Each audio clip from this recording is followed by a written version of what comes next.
When someone does something really bad to you, it can be very difficult to forget. May kausap ako minsan na para bang naglalabas ng sama ng loob tungkol sa kapatid niya.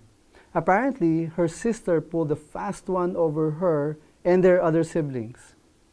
The sister took control over their parents' property after they died, stripping everyone else of any rights to the property through some legal maneuvers. The person I was talking to was very bitter about it.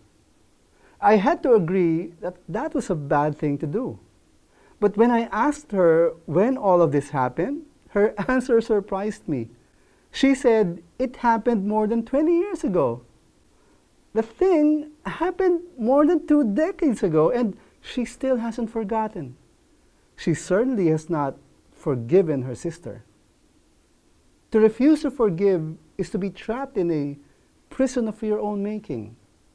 You keep thinking about the offense, you mull over it continuously, running the fateful event in your mind step by step.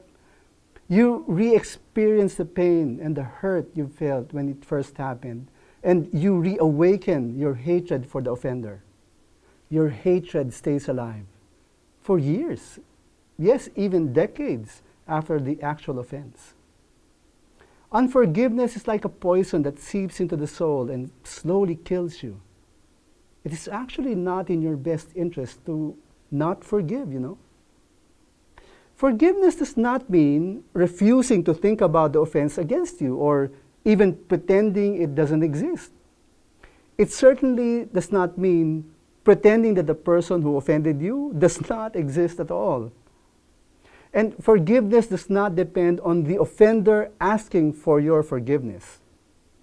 To forgive someone means you fully acknowledge the offense as something bad, something hurtful, and yet you release the person who offended you from the offense, fully forgiving him even if he's not even asking for it.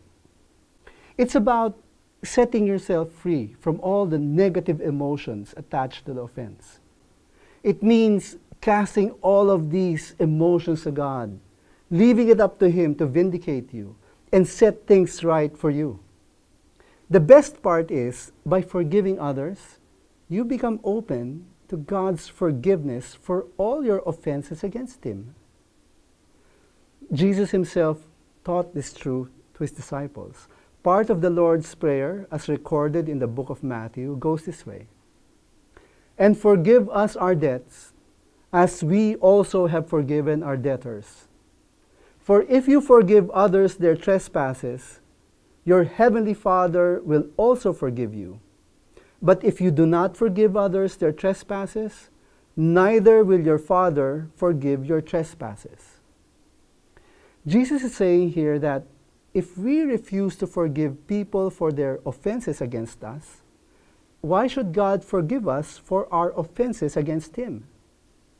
And if we know the commandments of God in the Bible, we will be aware just how much we have offended God throughout our lives. If you claim to follow Jesus, then you must forgive those who have offended you. If you find it difficult to do, then ask for God's grace for you to learn to forgive those who have offended you. Whatever deep wounds and pains you carry in your heart, that desire to retaliate, to make things even, to exact revenge, just give them all up. Give them up to Jesus. By God's grace, you will be set free from your unforgiveness. And best of all, you will become open to receive the forgiveness of God.